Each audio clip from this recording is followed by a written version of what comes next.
So, in less than 2 weeks' time, IGN is walking back their 9 out of 10 review of Dragon Age The Veilguard.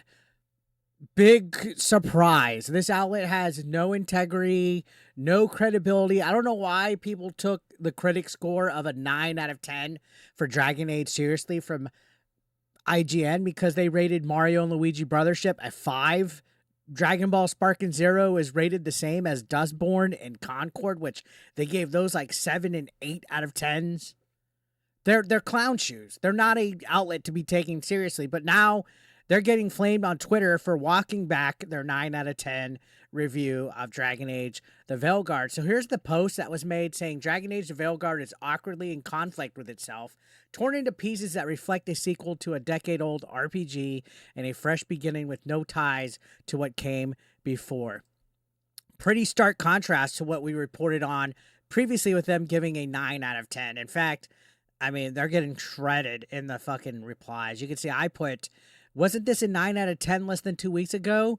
IGN sucks. And that's the thing about them is these companies are in bed with these development studios, especially if there's DEI involved and trying to push diversity and narratives and stuff, because the whole point, just like Jason Schreier revealed the other day, is to stick it to the chuds, right? They want games that have top surgery scars and cutscenes with misgendering punishment to succeed so that they could say that this modern audience controls gaming, but this modern audience doesn't exist.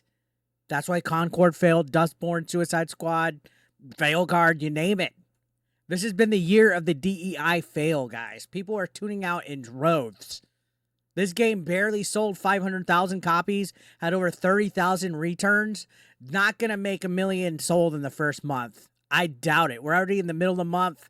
They would have to quadruple their sales, pretty much, in order to get that. And the player base on Steam is just dwindling down. They didn't even hit 100,000 during their launch weekend. And they announced that they're not going to support this game with DLC or expansions. This game has essentially been ditched, not just by the studio, but by the game base as well. And for whatever reason, and this is me speculating, I think IGN put a 9 out of 10 because they're part of the problem. They're part of the quid pro quo thing where development studios, consulting companies, and journalists are all in it together to give positive coverage to these games that fit the narrative, that promote the ideologies. So, of course, BioWare and the DEI nonsense that's in here and whatever consulting company probably worked on this, they probably paid off all the critic outlets, which is why all the critic review scores were so high, and exchange for positive coverage. So IGN gave it a 9 out of 10, and now that the game is obviously failing, now that user scores are showing the truth about the game, and that a lot of people are tuning out and getting their refunds, according to Endymion, who actually wrote a pretty good article about it, talking about how he has an inside source that reports that a lot of users are playing less than 2 hours of the game and requesting their refunds on the storefronts.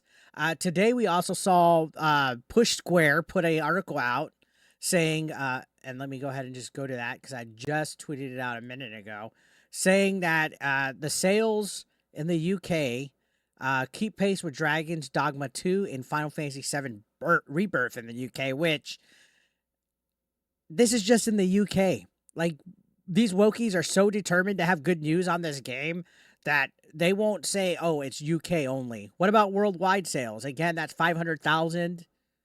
And according to this article, it still sold less than Outlaws did in the UK. And Star Wars Outlaws underperformed. It underperformed. It struggled to get to 1 million. So if this game only has 500,000 units sold, and in order to get its money back, allegedly to the insider that told Endymion, it would have to sell 4 to 5 million units. That's not happening. BioWare has already given up on this title. This isn't the win that you guys think you got by it keeping pace with Dragon's Dogma and Final Fantasy VII Rebirth in UK. If anything, didn't Square say Rebirth underperformed as well? And I'm a Final Fantasy VII mark, but didn't they say Rebirth underperformed as well? I'm pretty sure they did. So this is not the win that they think they got. So continuing on, you can see people are saying, you guys gave it a 9 out of 10, called it the best Dragon's Age has ever been. Gave it bonus points for its weird non-binary shit. 99% of us reject and raved about its story. You guys have no credibility left. And then George Alexopolo says, oh, hey, it's that website that gave God's Hand a 3 out of 10. They're getting called out. I mean, look at this. Didn't you give this a 9? Why are you complaining now? Are you regretting the score? And you can see this was the 9, the amazing review score, saying that it refreshes, reinvigorates the storied series with enjoyable action combat, fantastic cast of companions, and moving character writing. Isn't that what opposite of what they're saying now? Like literally saying it has no ties to what came before. It's in conflict with itself. Like IGN has different writers that are conflicting with each other. And I've heard that, well, you know, the reviewers are different. Somebody's perspective or review is going to be different. Now, you got to have a rating scale across the board that is even and fleshed out with what everybody in your company thinks, guys. So Alejandro says IGN is awkwardly in conflict with itself, torn into pieces that reflect a downfall to decade-old journalistic integrity they used to have in favor of a sellout new beginning to promote identity politics instead of merit in good quality games, movies, or TV shows. And again, that goes back to this whole quid pro quo environment that they have, where if you follow the narrative, if you're part of the plan, if you're part of the in-group, we're going to give you positive coverage. We're going to shield for you even if the game is trash. And that's exactly what happened. Like, literally everybody is tuning out in this game.